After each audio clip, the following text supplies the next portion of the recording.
Hello, welcome to the Richly or Poorly Show. My name is Dr. Stephen Dawson, and I'm your show host. Thank you for joining me. Please visit shdawson.com/podcast and click on the link Offer to learn about the Richly or Poorly Show. Here you can familiarize yourself with the show.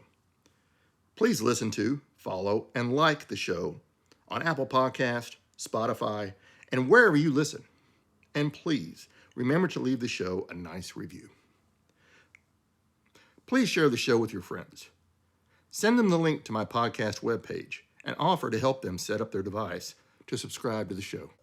Last week, the episode went a bit long by design to lay a sufficient foundation for the topics I have presented thus far. I presented two terms last week, worldview and ethics, but I intentionally did not define them for you then. I will address them next week.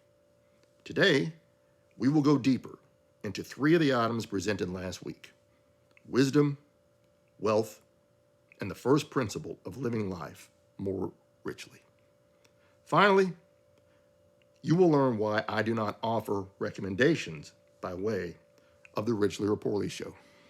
All definitions presented here on the show are resident in the public domain as public knowledge, so there's nothing proprietary contained within these definitions.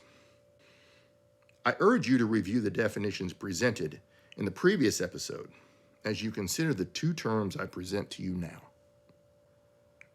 The term wealth is a plural term. It is a noun. A noun states an attribute of a person, place, thing, or idea. Wealth is a great quantity or store of money, valuable possessions, property, or other riches. The term wisdom is a singular term. It is a noun. Wisdom is knowledge of what is true or right, coupled with judgment to act as wisdom defines. Wisdom requires the definition of morality to exist. More on the topic of morality in the show episode coming next week. I shared last week that my heart goes out to the members of my target audience: financial investors, skilled workers, service workers, and homemakers. I shared a bit from my perspective last week on how I see things through my worldview. Let's run my heartfelt assertions through wealth and wisdom to see how things stack up. My email address has the term service in it since the day I started full-time consulting. Doing this show with you so you can listen to it for free. It is a part of my service to you. Offering you the option to move from living poorly to living more richly by sponsoring the show is one of the ways that you will gain wealth. I've already said no to many organizations that wanted to sponsor the show, as their worldview did not match my worldview with enough overlap to justify accepting their offer. Here's a part of my worldview to gain wealth. It is a quote that I have followed for years. Quote, "If you live for yourself, then you will be miserable. If you give your life away, then you will be happy." Unquote. Do you give any part of your life away? How do you give your life away? My worldview holds wisdom as the first thing ever created.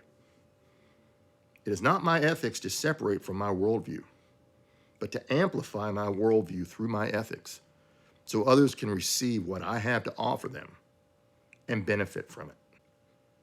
If wisdom is not formed by the truth, then it is nothing more than a set of facts. Wisdom is absolute because the truth is absolute. Wisdom is not a fact or a set of facts. Wisdom tells me I will gain many forms of wealth by helping those with real monetary and societal problems. I urge you to ponder these terms over the coming days. We will consider them during each episode of our time together. I left you last week with a declaration of the first principle I have found as paramount, undeniable, and non-negotiable to living life more richly. I will explain the principle today. Principle 1, understand your data life cycle. Your data is all the structured and unstructured pieces of multiple inputs that are formed into information. Pieces in any form imaginable. Then, perhaps that information is formed into knowledge. Segmenting facts from the truth is a perception activity using reasoned thinking. More on the topic of reasoning 4 weeks from today.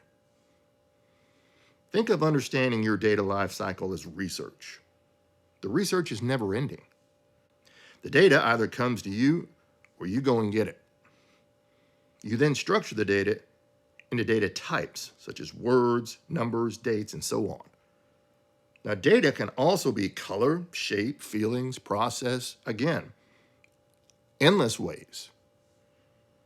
Then you group the data as you see best. You are then ready to analyze whatever it is you have available to you at that moment in time and see if you can get some knowledge out of it. It being the data. It is at this point you separate fact from the truth.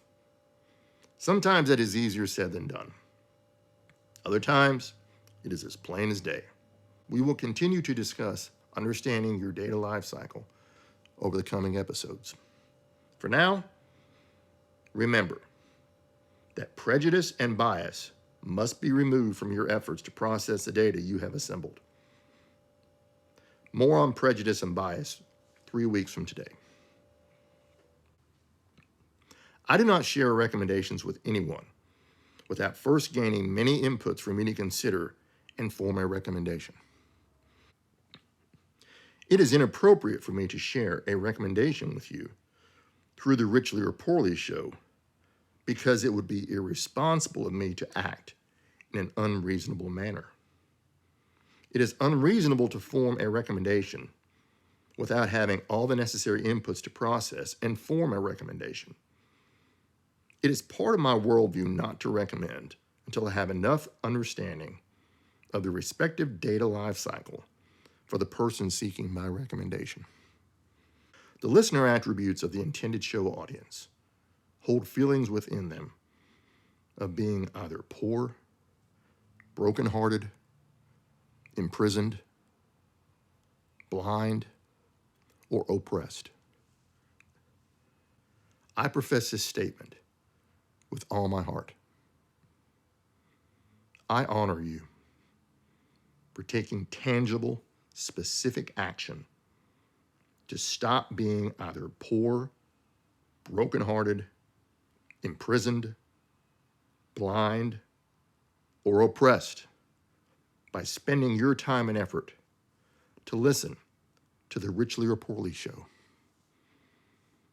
Your actions are worthy of praise.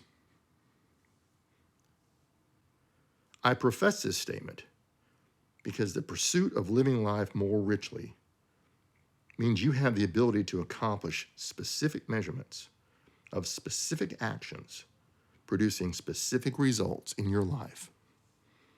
You are able to measure in ways never thought possible before you decided to live your life more richly. You will know your progress in your journey to live your life more richly as a result of listening to the Richly or Poorly show. I encourage you to understand that it is possible to be free of these conditions and live your life more richly than you have ever known. Well, that's it for today. Richly is goodly. Are you understanding more about the terms richly and goodly in your life and how you want to apply them in your life? Please consider all you've heard from me today. Try to settle in your mind my role in your life. Doing so will help you be ready to continue your journey with loads of joy and excitement about the good results in your life gained from experiencing all I have to share with you. Thank you for joining me for this episode of the Richly or Poorly show. I've enjoyed presenting to you today. Until the next episode, I hope you will be safe. And join me next week. Until then.